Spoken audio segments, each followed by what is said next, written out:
அத்தனை பேரும் அல்லும்படி 6 முதல் 60% வரை ஆடி தள்ளுபடியுடன் சூப்பர் சரவணா ஸ்டோர்ஸ். ஹாலிடேஸ்னாலே அது நம்ம ஜிடி ஹாலிடேஸ் தான். GT Holidays, South India's #1 travel brand. You know you are special when you're with GT Holidays. கரப்பான்களுடைய போராட்டத்திற்கு பணிந்தது மத்திய அரசு. பதவி விலகிய மத்திய அமைச்சர் தர்மேந்திர பிரதான் இனி என்ன செய்யும் காக்ரோச் ஜனதா பார்ட்டி அப்படிங்கிற புள்ளியிலிருந்து இந்த விவாதத்தை இன்றைக்கி நம்ம தொடங்கலாம். தமிழ்நாட்டிலையும் காக்ரோச் ஜனதா பார்ட்டி அந்த போராட்டத்தில் பங்கேற்க போன அமைச்சருக்கு எதிர்ப்பு தெரிவிச்சிருக்கு. இதோட முடிச்சிடணுமா, நீட் எதிர்ப்பை நோக்கி போகணுமா, ஃபேர் நீட்லேயே முடிச்சிட்டாங்களே, இது சரியா அப்படிங்கிற விவாதமும் போயிட்டுருக்கு. இது குறித்து கொஞ்சம் விரிவாக பேசிடலாம். Welcome to sensation.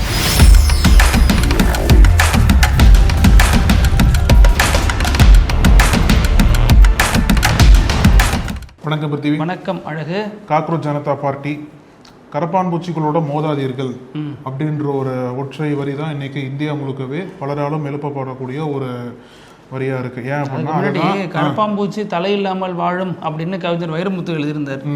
இன்னைக்கு கரப்பான்பூச்சி எவ்வளோ பெரிய தலையா இருந்தாலும் வீழ்த்தும் அப்படின்னு ஒரு சம்பவத்தை செஞ்சு எத்தனை தலைகள் உருட்டி இருக்காங்கன்னு பார்த்தீங்க அப்படின்னா, இதுவரைக்கும் எந்த விதமான போராட்டங்களுக்கும் கண்டுக்காம, எந்த விதமான போராட்டங்களுக்கும் உடனடியாக குரல் கொடுக்காம இருந்த மோடி அரசு கிட்டத்தட்ட 1 மாதமா இவங்க வந்து போராட்டம் பண்ணிருப்பாங்க இல்லையா.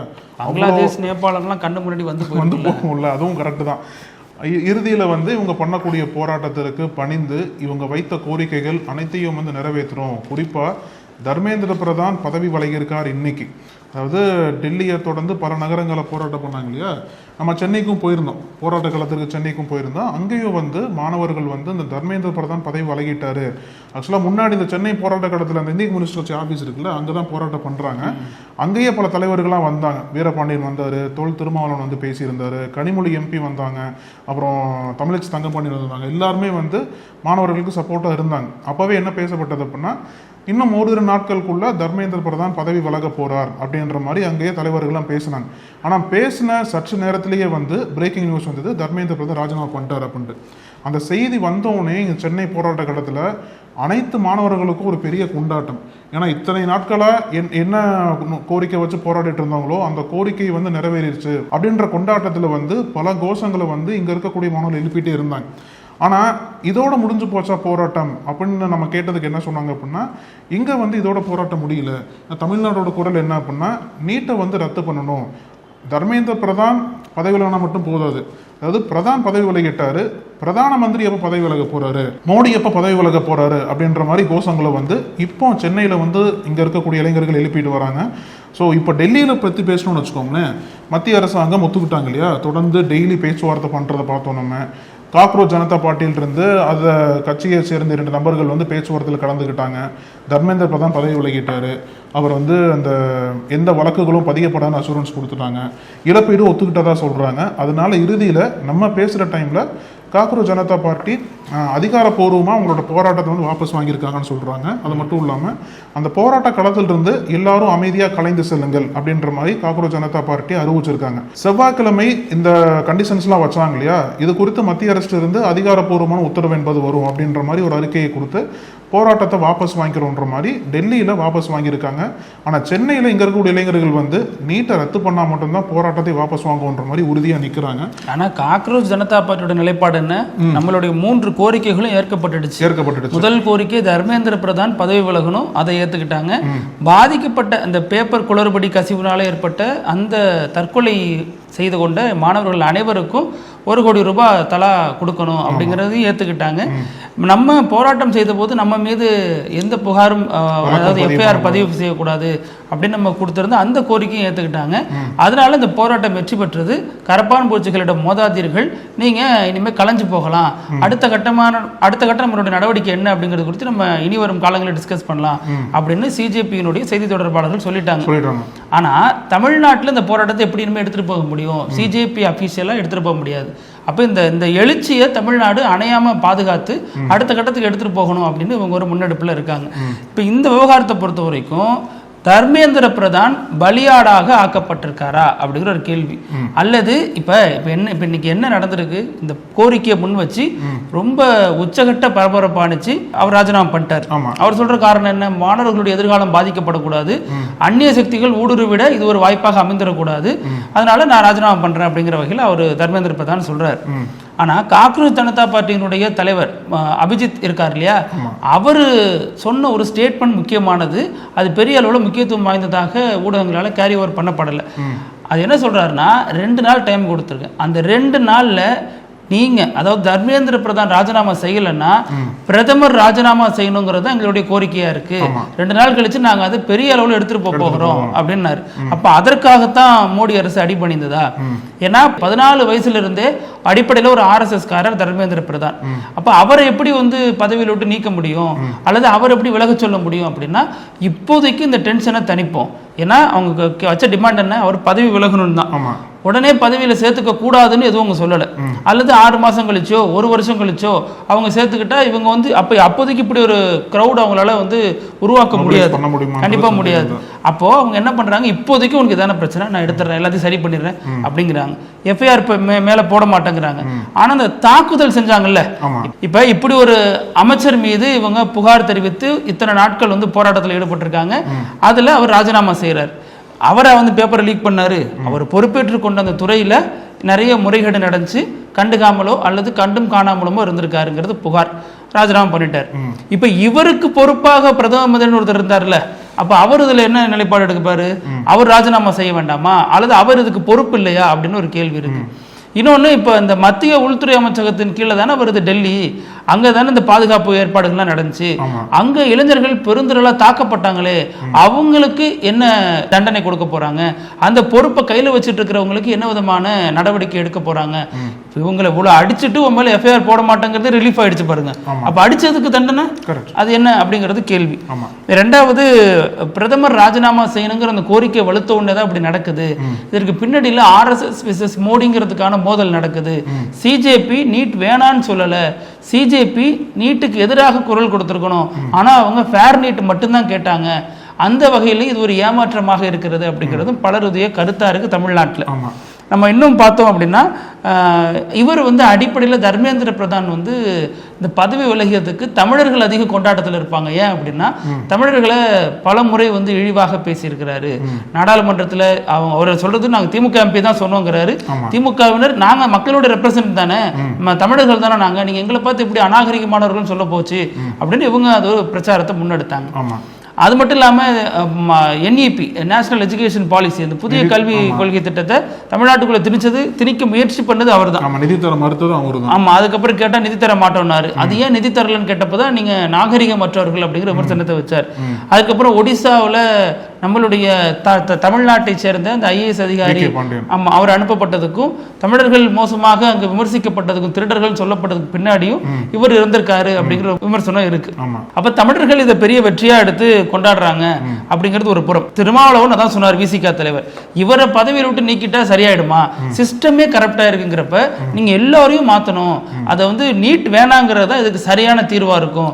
ஃபேர் நீட்னா அப்ப நாளைக்கு இன்னொருத்தன் பாதிக்கப்படுவோம், அந்த உயிரிழப்புக்கு என்ன காரணம், என்ன ஒரு நம்ம பதில் சொல்ல முடியும் அப்படிங்கிறது தலைவர்கள் வைக்கக்கூடிய குற்றச்சாட்டா இருக்கு. நிச்சயமா நீங்க சொன்னது போல இந்த முழக்கம் என்பது மோடிக்கு எதிராக திரும்புறதுக்குள்ள அவங்க அலர்ட் ஆகி தர்மேந்திர பிரதான் சாக் பண்ணிட்டாங்க. நீங்க சொன்னது போல பலியாடாக்கப்பட்டிருக்காருன்னு கூட எடுத்துக்கலாம். இதுல நரேட்டிவ் எப்படி பாஜக செட் பண்ண போறாங்க அப்படின்னா, இதுல ஏற்கனவே நாங்க தேசிய நலனை தான் முன்னிலைப்படுத்தி நாங்க ஆட்சி நடத்திட்டு இருக்கோம்னு சொல்றாங்க இல்லையா. இப்போ தேசிய நலன் அப்படின்னா ஸ்டூடெண்ட்ஸோட இன்ட்ரெஸ்டையும் சேர்த்து அவங்க கவர் பண்ணி ஆகணும். அதனால தொடர்ந்து மாணவர்களோட போராட்டம் என்பது தொடர்ந்து தீவிரமாயிட்டே போகுது இல்லையா. அப்போ தர்மேந்திர பிரதான் சொல்லக்கூடிய காரணம் என்னவா இருக்கு, இந்த மாதிரி தேச விரோதிகள் போராட்டத்தில் பூந்துருவாங்க, ஸ்டூடெண்ட்ஸோட நன்மைக்காக தான் நான் முடிவு எடுத்திருக்கேன்ற மாதிரி ஒரு வழக்கத்தை வைக்கிறாரு இல்லையா. அப்போ எப்படி இந்த பாஜக நரேட்டிவ் செட் பண்றாங்க அப்படின்னா, அதாவது தர்மேந்திர பிரதானால எங்களுக்கு தோல்வி வரல, நாங்க இந்தியாவோட இன்ட்ரெஸ்ட்டை முன்னிலைப்படுத்துறோம், அதனாலதான் இந்த முடிவு எடுத்தோன்ற மாதிரி பாஜக நரேட்டிவ் செட் பண்ண வாய்ப்பு இருக்கு. நான் உண்மை உள்ளபடியே சொல்லணும் அப்படின்னா பாஜகவுக்கு இது ஒரு பெரிய பின்னடைவு தான். ஏன்னா இது வரைக்கும் எந்த விதமான ஒரு பாஜக மந்திரி இப்படி ராஜினாமா பண்ணது கிடையாது. ஆனா அந்த ராஜினாமாவை மடைமாற்றும் விதமாக, இது ராஜினாமாவே கிடையாது, தர்மேந்திர பிரதானே சொல்லியிருக்காரு இது நாட்டோட நலனை சார்ந்தது அப்படின்ற ஒரு கோஷத்தை பாஜக முன்னெடுக்க வாய்ப்பு இருக்கு. இதுல இன்னொரு மிகப்பெரிய ஒரு பிரச்சனை என்ன அப்படின்னா, எப்படி இந்த ராஜினாமா சாத்தியமாச்சு, எதற்காக நரேந்திர மோடி அரசாங்கம் இப்படி வந்து பின்னடைவை சந்தித்து இவங்க ராஜினாமா பண்ண வச்சாங்கன்னு பார்க்கும்போது பல காரணங்கள் பட்டியலிடலாம். இதில் முக்கியமான காரணமே வந்து மாணவர்களோட எழுச்சி, அவங்களோட ஒற்றுமை தான். இதில் குறிப்பாக எந்த அரசியல் கட்சிகளுமே வந்து இந்த வெற்றிக்கு கிரெடிட் எடுத்துவே கூடாது. எல்லா கிரெடிட்டுமே வந்து அவங்களுக்கு தான் போய் சேரணும், இளைஞர்கள் தான் போய் சேரணும். இல்லை அவங்க தான் இந்தியா முழுக்கவே ஒற்றுமையாக திரண்டு வந்து அவங்க கோரிக்கையை வந்து ரொம்ப வலுவாக எழுப்பிட்டு இருந்தாங்க இந்தியா முழுக்கவே. அதனால இந்த ஒரு தர்மேந்திர பிரதான் ராஜினாமா அப்படின்ற வெற்றிக்கு இளைஞர்கள் மட்டும் தான் கிரெடிட் போகணும். இன்னொன்று என்ன அப்படின்னா, இந்த விவசாயிகள்லாம் போராட்டம் பண்ணாங்க இல்லையா, ஆனால் விவசாயிகள் போராட்டம் என்பது ஒரு பகுதி ரீதியான போராட்டமாக முடங்கிடுச்சு. இப்போ பஞ்சாபில் பண்ணாங்க, யூபியில் பண்ணாங்க, அது இந்தியா முழுக்கவே பண்ணப்பட்ட போராட்டம்னு கேட்டால் பெரிய ஒரு கேள்விக்குறி தான். அதனால வந்து பாஜக அரசாங்கம் தொடர்ந்து பல கட்டமாக பேச்சுவார்த்தை பண்ணி பல மாதங்களாக பேச்சுவார்த்தை அதை வந்து நடத்தி அப்புறம் தான் வந்து மோடி வந்து அங்கே எலெக்ஷன் நடக்கிற டைமில் தான் அந்த மசோதாக்களை பின்வாங்கினார். ஆனால் இது வந்து எதற்காக 30 நாள் வாங்கப்பட்டுச்சு அப்படின்னா, இது நாடு தழுவிய போராட்டமாக மாறுது, ஜென்சிகளோட எழுச்சியாக மாறி இருக்குது. இன்ஃபேக்ட் இதில் வந்து நீட் எதிர்ப்பு மட்டும் இல்லாமல் எல்லா இளைஞர்களும் பாஜக அரசால் எப்படிலாம் பாதிக்கப்பட்டிருக்காங்களோ அவங்க எல்லாம் ஒன்று சேர்ந்து பல பிரச்சனைகளை கலப்புறதுக்கான வாய்ப்புகள் அதிகமாக இருந்தது அப்படின்ற மாதிரியும் சொல்றாங்க இல்லையா. நீட் எதிர்ப்புங்கிறது ஒரு காரணமா இருந்திருக்கு. இதுல இன்னும் கொஞ்சம் நம்ம வைடர் ஆஸ்பெக்டிவ்ல பார்த்தோம் அப்படின்னா, இந்த பிரச்சனைங்கிறது பிஜேபிக்கு மட்டும் நெருக்கடி இல்லை, காங்கிரஸுக்கு ஒரு பெரிய நெருக்கடி. ஏன்னா இந்த போராட்டத்தை செஞ்சிருக்க வேண்டியதே ராகுல் காந்தியும் காங்கிரஸும் தான். அவங்களால இவ்வளவு மக்கள் திரள கவர முடியல, இப்படி ஒரு கூட்டத்தை அவங்களால உருவாக்க முடியல, இவ்வளவு பேரோட நம்பிக்கையை சம்பாதிக்க முடியலங்கிறதுனால தான் அமெரிக்காவிலிருந்து, அதாவது இங்கிருந்து தான் படிக்க போயிருந்தாரு, ஆனாலும் அமெரிக்காவிலிருந்து ஒருத்தர் இங்க வரணும் அப்படிங்கிறது தேவையா இருந்திருக்கு. அவர் ஒரு கூகுள் ஃபார்ம்ல போட்ட உடனே இவ்வளவு கூட்டம் வந்து திரண்டு வந்திருக்கு அப்படின்னா, அப்ப அந்த அபிஜித்துக்காக தான் இவ்வளவு கூட்டம் கூடியிருக்கு.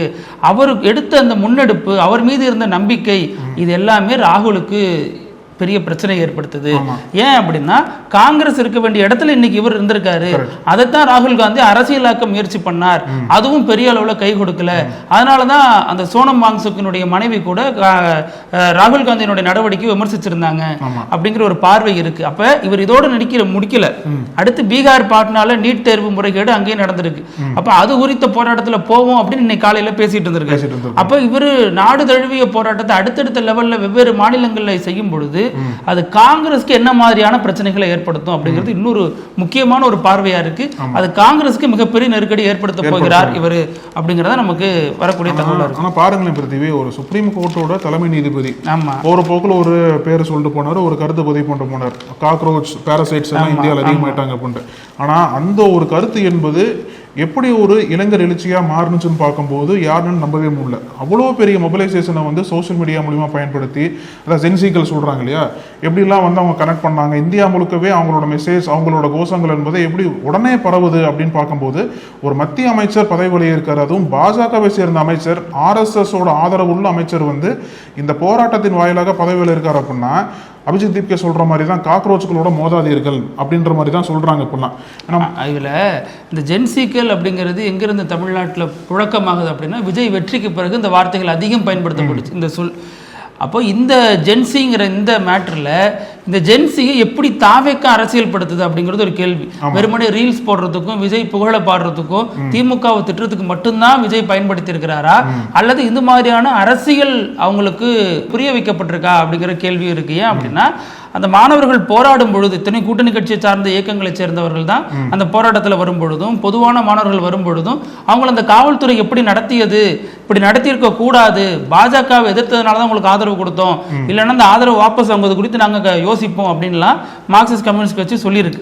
இந்த போராட்டம் நடக்கிறதெல்லாம் இந்திய கம்யூனிஸ்ட் கட்சியோட அலுவலகத்தில் நடக்குது. அப்போ இவங்க வந்து இந்த இளைஞர்களை அரசியல் படுத்த தவறிட்டாங்க. ஜென்சி அவங்களுக்கு அரசியலற்ற ஒரு அரசியலை தான் தாவேக்கா கொடுத்துருக்கு. இன்னும் சொல்ல போனா இந்த போராட்டத்தில் விஜய் எந்த இடத்துலையுமே ஆதரவு தெரிவித்து எதுவுமே சொல்லல. தமிழ்நாட்டில் நடந்திருக்குது. இத்தனைக்கு ராகுல் காந்தி மிக மோசமாக நடத்தப்பட்டு மூக்குல ரத்தம் வர அளவுக்கு போனப்போ கூட விஜய் அதற்கு கடுமையான கண்டனங்களை பதிவு பண்ணல. ஒன்றிய அரசு தான் விமர்சிச்சாரு, பாஜக அரசுன்னோ மோடி பேரோ அமித்ஷா பேரோ எந்த இடத்துலையும் சொல்லல. இப்ப இன்னைக்கு இங்க பாலநகரில் நடந்த பிரச்சாரத்தில் அந்த போராட்டத்தில் பங்கேற்க போன அமைச்சர் ராஜ்மோகன் அதனாலதான் திருப்பி அனுப்பப்பட்டிருக்காரு. அவருக்கு வந்து எதிரான கோஷங்கள் எழுப்பி, நீங்க வந்து ஏன் மெரினாவை திறந்து விட மாட்டேங்கிறீங்கன்னு கேள்வி எழுப்பி சொல்ல மாட்டீங்க அப்படின்லாம் கேட்டு அவங்களை அங்கிருந்து அப்புறப்படுத்தி, அதாவது அவர் வெளியேற்றப்பட்டிருக்கார் அப்படிதான் சொல்லணும். ஆனால் கடுமையான எதிர்ப்பலைகள் அங்க எழுந்திருக்கு. அவர் வந்து நான் அமைச்சரா வரல, சக மனிதராக தான் வந்திருக்கேன் அப்படின்னாரு. ஆனா அவர் சொன்ன கருத்தே சர்ச்சையானுச்சு இல்லையா. யாராலையும் தூண்டப்பட்டு தான் அந்த போராட்டம் நடக்குது அப்படிங்கிறாரு. தாவேக்கால என்ன பிரச்சனைனா, விவசாயிகள் போராட்டம் பண்ணா அவங்களா பண்ண மாட்டாங்க, யாராவது தூண்டி விட்டு தான் பண்ணுவாங்க. மாணவர்கள் போராட்டம் பண்ணா யாராவது தூண்டி விட்டு தான் மாணவர்கள் பண்ணுவாங்க. இது எப்படி இவங்க சொல்றாங்க அப்படிங்கிறது புரியல. அது வந்து சாலையில போராடாம உரிய முறையில் அனுமதி வாங்கி போராடுங்க அப்படின்னு ஒரு சொல்லியிருந்தார். அதுவுமே சர்ச்சையானுச்சு. அப்போ கம்யூனிஸ்ட்கள் என்ன சொன்னாங்கன்னா, தூண்டி விட தான் நாங்க இருக்கோம், தூண்டி விடுறதா எங்க வேலை அப்படின்னு அவங்க பதிலடியும் கொடுத்தாங்க. ஆமா, குறிப்பா வந்து இதுல காக்ரோச் ஜனதா பார்ட்டியோட வெற்றிக்கு இன்னொரு காரணம் என்ன அப்படின்னா, அவங்க ஸ்ட்ராங்கா அவங்க கோரிக்கையில் நின்னது. அவங்க வந்து எவ்வளவோ பாஜக ட்ரை பண்ணாங்க. நரேந்திர மோடிலாம் இது வரைக்கும் போடாத வீடியோலாம் போட்டார், வெளில சூட்பட்டிலாம் வெளிலலாம் போட்டார். அப்புறம் பல கட்டமாக பேச்சுவார்த்தைகள் நடத்தினாங்க. ஜேபி நட்டா வந்து டைரெக்டாக இறங்கி வந்தார். ஜிதேந்திர சிங் வந்து சோனம் வாங்சுக்கை பார்த்தாரு, சோனம் வாங்சுக் உண்ணாவிரதம் முடிச்சாரு. ஏதோ ஒரு வகையில் கன்வின்ஸ் ஆயிடுவாங்க அப்படின்ற மாதிரி தான் பாஜக அரசாங்கம் தொடர்ந்து செயல்பட்டாங்க. ஆனால் இவங்க எதுக்குமே கன்வின்ஸ் ஆகலை. குறிப்பாக தர்மேந்திர பிரதான் வரும்போது அதுக்கு பேச்சுக்கே இடம் இல்லை. அவர் பதவி விலகினா மட்டும்தான் அடுத்த கட்டமாக பேச்சுவார்த்தைக்கு வருவோன்றது ரொம்ப உறுதியாக இருந்தாங்க. கடைசி கட்ட வரைக்கும் அவரை வந்து பதவி விட்டு விலகணும் அப்படிங்கிறது பாஜகவோட திட்டம் கிடையாது. வேறு பொறுப்பு, வேறு இலாக்கா மாற்றி கொடுத்தாங்க. அது நிச்சயமா நடக்கும். நீங்க சொன்னது போல 3 மாதம் நடக்க கூட வாய்ப்பு இருக்கு. இப்போ அந்த முழக்கம் வந்து மோடிக்கு எதிராக வந்துடக்கூடாது. அதனாலதான் வந்து தர்மேந்திர பிரதான இப்போ யூஸ் பண்ணி அவரோட பதவி விலக்கி இருக்காங்க. இதன் மூலியமா சிஜேபியோட போராட்டம் வாபஸ் வாங்கப்பட்டிருக்கு. அடுத்த கட்டமா எப்படி இதை கொண்டு போறாங்க? இதே உறுதியோட மீண்டும் ஒரு பிரச்சனை வந்து மீண்டும் இந்த அரசியல் இயக்கமா எந்த அளவுக்கு பரிணாமம் அடைய போகுது, அது ஒரு கேள்விகள்லாம் இருக்கு. அது பார்லமெண்ட்குள்ள பாத்தீங்க அப்படின்னா எதிர்கட்சிகளோட கோஷங்கள், பார்லமெண்ட் வெளியில இவங்க, பார்லமெண்ட்குள்ள எதிர்கட்சிகளும் கரப்பாம்பூச்சிகளை மாறிட்டாங்க பாஜகவுக்கு. அந்த அளவுக்கு பார்லமெண்ட் நடத்த விடாம இந்த ஒரு ஒற்றை முழக்கங்களோட ஒற்றை கோஷங்களோட செயல்பட்டதுனால அதையும் மத்திய அரசால சமாளிக்க முடியல. அப்ப எவ்வளவு பேச்சுவார்த்தை கூட்டமே வந்து எதுவுமே இவங்க வந்து இது பண்ண மாட்டாங்க, பின்வாங்க மாட்டாங்க, தர்மேந்திர பிரதான் மீது தான் பழி சொல்றாங்க. அப்படின்ற பட்சத்துல தான் இறுதியில வர வழி இல்லாம, ஏன்னா மோடியோட கை கட்டப்பட்டிருக்கு, இப்போ அடக்குமுறையோட என்ன ஆகும், இந்தியா முழுக்கவே இன்னும் போராட்ட பல விரிமா நடக்கும். அதனால வந்து அந்த அளவுக்கு போக வேண்டாம்னு சொல்லிட்டு இப்போ பிரதான பதவி விலக வச்சிருக்காங்க. நீங்க சொன்னது போல மீண்டும் அவர் மத்திய மந்திரி சபைக்கு திரும்பலாம், அதற்கான வாய்ப்புகளும் இருக்கு. இப்போ தர்மேந்திர பிரதானோட பதவி விலகல் இருக்குல்ல, அது எதிர்கட்சிகள் இளைஞர்கள் கொண்டாடினாலுமே வந்து இது பாஜக பார்வையில் எப்படி பார்க்குறாங்க அப்படின்றத பேசிகிட்டே இருந்தோம் நம்ம. அவங்க வந்து ஏதோ ஒரு வகையில் இது தேச நலனை முன்னிறுத்தி தான் முடிவெடுத்தோன்ற மாதிரி சொல்கிறாங்க இல்லையா. இப்போ எதற்காக தப்பு பண்ணாமல் ஒரு அமைச்சர் பதவி விலகணும் அப்படின்ற குரல் வந்து பதிகமாக கேட்க ஆரம்பிச்சிருக்கு. அவங்க சைடில் தப்பு இருக்கு போய் தானே விலகுறாங்க அப்படின்ற மாதிரியெல்லாம் இது வரைக்கும் அவரை சப்போர்ட் பண்ணாங்கல்ல. இது வரைக்கும் பாஜகவுக்கு ஆதரவாக அந்த கட்சிக்காரங்க மட்டும் இல்லை, பல மீடியாக்கள் பல மக்கள்லாம் சப்போர்ட் பண்ணி பேசினாங்கல்ல. அவள் பாஜக எந்த தப்புமே பண்ணல அப்படின்னா உறுதியாக நிற்க வேண்டியதானே அப்படின்ற மாதிரி ஒரு கேள்வி இருக்கு. ஆனா இப்போ மத்திய நிதியமைச்சர் பின்னாடி இது ஒரு நீங்க தப்பு பண்ணிட்டீங்க அதனால ராஜினாமா பண்றீங்க. அதுதான் இப்போ மத்திய நிதியமைச்சர் நிர்மலா சீதாராமன் இருக்காங்களா, அவங்க என்ன சொல்றாங்க அப்படின்னா, அவங்க பல இளைஞர்கள் வந்து சொல்றாங்க என்ன அப்படின்னா, ஏதோ அந்த பேப்பர் லீக் ஆச்சு இல்லையா, பேப்பர் லீக் ஆனதை பல இளைஞர்கள் வந்து இன்னொரு வாய்ப்பா பயன்படுத்தி அவங்க வந்து இன்னும் தீவிரமாக படித்தாங்க, இன்னும் தீவிரமாக படித்து இன்னும் அதிகமான மார்க்ஸ்லாம் வாங்கினாங்க அப்படின்ற மாதிரி நிதியமைச்சர் நிர்மலா சீதாராமன் போகிற போக்கில் ஒரு கருத்தை பதிவு பண்ணுறாங்க. அதாவது பேப்பர் லீக் ஆனது தப்பே கிடையாது, பேப்பர் லீக் ஆனது வந்து மாணவர்களுக்கு ஒரு வாய்ப்பாக மாறினதான். அப்போ இந்த கருத்துக்கெல்லாம் எப்படி மாணவர்கள் ஏற்க முடியும்? ஒரு மாணவர்கள் 12 பேர் இறந்து போயிருக்காங்க அப்படின்னா அது வாய்ப்பு அவங்களுக்கு வருஷம் லீக் பண்ணி வருஷம் வாய்ப்பு கொடுக்க வேண்டியதான். அப்போ அவங்க சொல்றதை பார்த்தோம். அப்புறம் அதுக்கு நீங்க பிரதான வழக்கறிஞர் அப்படின்ற ஒரு கேள்வி கேட்கறது இல்லைங்க. அப்ப இவங்க என்ன பண்ணுவாங்க, உங்களை ஒரு முறை ஆட்சியை விட்டு இறக்கி விட்டு இன்னொரு முறை வாய்ப்பு தருவாங்க வேற ஒரு கட்சிக்கு. அப்ப அதை வந்து எப்படி பாக்குறது? ஏன்னா நீங்க இன்னும் நல்லா ப்ரிப்பேர் பண்ணிட்டு நீங்க வந்து மக்களவையில தேர்தலை போட்டி போட்டு ப்ரிப்பேர் பண்ணி ஜெயிச்சுவாங்க, அப்புறம் வந்து பேசலான்ற மாதிரி மக்கள் சொல்றாங்க. இதுல காக்ரோச் ஜனதா பார்ட்டியோட நிறுவனர் அபிஜித் இருக்கார் இல்லையா, அவரு இதற்கு முன்னாடி ஆம் ஆத்மி பார்ட்டியில இருந்தார் இல்லையா, அங்க வந்து ஐடி எல்லாம் இருந்திருக்காரு. இப்ப இதையெல்லாம் இணைத்து வைத்தும் பேசப்படுது. சிஜேபிக்கும் ஆம் ஆத்மிக்கும் ஏதோ ஒரு லிங்க் இருக்கு. இன்னும் சொல்ல போனா தன்னை வீழ்த்திய பாஜகவை வீழ்த்தணும் அப்படிங்கிறது தான் அரவிந்த் கெஜ்ரிவாலோட ஸ்கெட்சா இருக்கு. அதற்கு இவரை பயன்படுத்திக்கிட்டாரு. ஆம் ஆத்மி எப்பவுமே வீழாது, ஏன்னா அங்கிருந்து உருவானவர் தான் இவரு. 2023 வரைக்கும் அங்கதான் இருந்தாரு. அப்போ அபிஜித்துக்கு ஒரு அரசியல் தொடர்பு இருக்கு அப்படிங்கிற ஒரு பின்னணி கதைகளும் சேர்த்து பேசப்படுது. எப்படி வந்து இதற்கு முன்னாடி அண்ணா ஹசாரே பாஜகவுக்கு பயன்பட்டாரோ அது மாதிரி இவர் காங்கிரஸுக்கு பயன்படுவார் அப்படின்னு சொல்லப்பட்டாலும் இவருடைய நோக்கம் காங்கிரஸை நம்பர் 3 மாத்துறதா தான் இருக்கா? ஏன்னா தமிழகம் முழுக்க இந்த ஒரு அமைப்புக்கு ஆதரவு கிடைச்சிருக்கு, இளைஞர்கள் மத்தியில் பெரும் ஆதரவு கிடைச்சிருக்கு. இப்ப இதை அரசியல் இயக்கமா மாற்றும் பொழுது அதாவது தேர்தலில் போட்டிடுவாங்களா அப்படிங்கிற அந்த தெளிவெல்லாம் கிடைக்கப்பெற்ற பிறகு இந்த அரசியல் கணக்குகளை எந்த அளவுக்கு மாற்றும் அப்படிங்கிறதும் பார்க்கணும். ரெண்டாவது, நாடாளுமன்றத்தில் வரவிருந்த முக்கியமான பல விஷயங்கள் இன்னைக்கு தள்ளி போயிடுச்சு. டீலிமிட்டேஷன்லாம் வர திங்கட்கிழமைக்கு அப்புறம் தான் அதை பற்றி நிலைமை என்ன அப்படிங்கிறது தெரிய வரும். அதற்கு முன்னாடி இந்த இந்த பேப்பர் லீக் தொடர்பான மசோதா கொண்டு வரப்பட்டு கடுமையான நடவடிக்கைகள் எடுக்கப்படுறது, இது தொடர்பான வாத பிரதிவாதங்கள் தான் போக போகுது. அப்ப ஒட்டுமொத்த நாட்டோடைய நிகழ்ச்சி நிரலையே மாத்திருக்காங்க சிஜேபி. அப்ப அவங்க இனிவரும் அரசியல் எதிர்காலம் எப்படி இருக்க போகிறது, எதையெல்லாம் மாற்றம் செய்ய போறாங்க, அவங்களோட ரோல் என்னவாக இருக்கு, அவங்க எப்படி பாஜகவும் காங்கிரஸ் இனிமே அணுக போகிறது, ஆட்சியில இருந்த காங்கிரஸும் ஆட்சியில இருக்கிற பாஜகவும் எப்படி அணுக போறாங்க அப்படிங்கிறது ஒரு பெரிய எதிர்பார்ப்பை தான் ஏற்படுத்தி இருக்கு. அப்புறம் இந்த நம்ம நிகழ்ச்சியினுடைய இறுதி பகுதி இப்படி எல்லாமா நடக்கும் அப்படிங்கிற அந்த வினோத செய்தி இன்னைக்கு நம்ம எங்க பார்க்க போறோம்னா நம்ம ஊர்ல தான் பார்க்க போறோம். பல்லடம் பக்கத்துல ஆராகுளம் அப்படின்னு ஒரு ஏரியாவில் நடந்த ஒரு சம்பவம் தான். அந்த ஆராகுளம் பகுதியில் சுடுகாட்டில் ஒரு வழக்கம் போல ஒரு உடல் புதைக்கப்பட்டால் என்னென்னலாம் மரியாதை செய்யப்பட்டிருக்கும், உடல் அடக்கம் செய்யப்பட்ட மேலே பூவெல்லாம் போத்திருப்பாங்க. அந்த இடமே உடல் அடக்கம் செய்யப்பட்டதுக்கான ஒரு தோற்றத்தை கொடுக்கும். அப்படிதான் ஒரு சம்பவம் நடந்திருக்கு. அதை பார்த்துட்டு ஏன் ஷாக் ஆகுறாங்க அப்படின்னா, அந்த கிராமத்தில் எங்கேயுமே யாருமே சாகலை. ஆனா இங்க என்ன பண்ணிருக்காங்க, இது எப்ப நடந்துச்சு அப்படின்னு மக்களுக்கு தெரியல. அந்த ஏரியாவில் உடனே பதட்டம் ஆயிட்டாங்க, என்னமோ நடந்திருக்கு, யாரையோ நரபலி கொடுத்து புதைச்சிருக்காங்க, நமக்கே தெரியல அப்படின்னு சொல்லிட்டு ஷாக் ஆயிருக்காங்க. அதுக்கப்புறம் போலீஸாருக்கு ஃபோன் அடிச்சு, ஐயா இங்கே வாங்க, எங்கள் ஊரில் யாருமே சாகலை, ஆனால் அந்த சுடுகாட்டில் ஒரு பாடியை புதைச்சி வச்சுருக்காங்க, பதட்டமாக இருக்குது, நரபலி எதுவும் கொடுத்துட்டாங்களா என்னன்னு தெரியல, டீட்டெயில் தெரியல, உடனே வந்து விசாரிக்கணும் அப்படின்ட்டுருக்காங்க. போலீஸாரும் வந்துட்டு அந்த இடத்த தோண்டிருக்காங்க. தோன்றனா அங்கே உண்மையிலேயே உடல் இருந்திருக்கு, நாத்தம் வர ஆரம்பிச்சிருக்கு, மூக்கெல்லாம் பொத்தி ரொம்ப ஆய்வு பண்ணிட்டு இருக்காங்க. பார்த்தா அது நாயோட சடலம். இது என்னடா அது, இந்த கமலஹாசன் படம் மாதிரி பாபநாசம் மாதிரியே இருக்கு அப்படிங்கிற மாதிரிலாம் யோசிக்காதீங்க. ஆனால் அப்படிதான் இருந்திருக்கு. அப்புறம் மறுபடியும் போலீஸார் விசாரிச்சதுல தெரிய வந்திருக்கு, அங்கே யாரோ உண்மையிலேயே இறந்த ஒரு நாயை கொண்டாந்து இப்படி அடக்கம் பண்ணிட்டு போயிருக்காங்க. ஆனால் ஏன் இவ்வளவு மரியாதையை அடக்கம் பண்ணி சுடுகாட்டில் போச்சு, அது ஏன் பதட்டத்தை ஏற்படுத்தணும், அவங்க யாருன்னு இப்போ விசாரிச்சுட்டு இருக்காங்க போலீஸ்காரங்க. ஒரு விஷயம் பதட்டமாக ஆரம்பிச்சு ரொம்ப சப்பையாக முடிஞ்சு போச்சு அந்த ஊரில் அப்படின்னு இதை பற்றி பேசிட்டு இருக்காங்க. ஆனாலும் அவங்க மக்களுக்கு கொஞ்சம் இதுலேருந்து திகிலேருந்து இன்னும் வெளில வரல அப்படின்னு சொல்லிட்டு இருக்காங்க. அது யாரு என்னன்னு போலீசார் விசாரிச்சுட்டு இருக்கிறதாக தகவல். பேசலாம், இதே மாதிரி பல செய்திகளோட மீண்டும் சந்திக்கலாம். அழகு, நன்றி. தொடர்ந்து பேசலாம். நன்றி. நக்கீரன் டிவிக்கு சப்ஸ்கிரைப் செய்யுங்கள். உங்கள் ஆதரவே எங்கள் பலம். ஆசிரியர்களுக்கு நண்பனாகவும் மாணவர்களுக்கு ஆசானாகவும் திகழும் தேர்வு வழிகாட்டி. ஒவ்வொரு பாடத்திற்கும் அனுபவமிக்க ஆசிரியர்களின் துல்லியமான தெளிவான விடைகள். CNC இருக்கு, தேர்வு பயம் எதற்கு? இது தீரன் பப்ளிஷிங் ஹவுஸ் விற்பனை வெளியீடு.